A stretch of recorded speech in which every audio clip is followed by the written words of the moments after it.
پنگورا شہر سمیت سوات ضلع بھر میں بارش اور ژالہ باری. کالام مہوڈنڈ میں موسم سرما کی پہلی برف باری. بریکوٹ کے علاقے چنگئی میں آسمانی بجلی گرنے سے 3 افراد زخمی.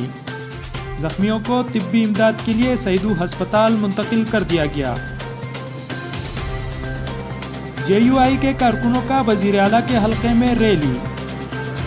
جمعیت علماء اسلام کے صوبائی نائب امیر مفتی فضل غفور کا جلسے سے خطاب، کارکنان کی نعرے بازی.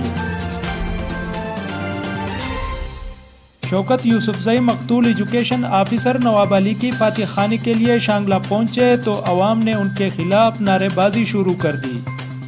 بعد میں پولیس اور سرکاری عملے نے ان کو وہاں سے بحفاظت نکال لیا. چارسدہ پولیس کی بڑی کارروائی. سردریاب چیک پوسٹ پر گاڑی سے 51 کلو 600 گرام چرس پکڑی گئی. افسوسناک خبر سے آپ کو آگاہ کرتے ہیں. ثوابی کا علاقہ ہے توردیر فاروق بنڈا، جہاں موٹر سائیکل حادثے میں نوجوان جاں بحق ہوا. بتایا جاتا ہے کہ جاں بحق ہونے والے نوجوان کی کل شادی ہونے والی تھی.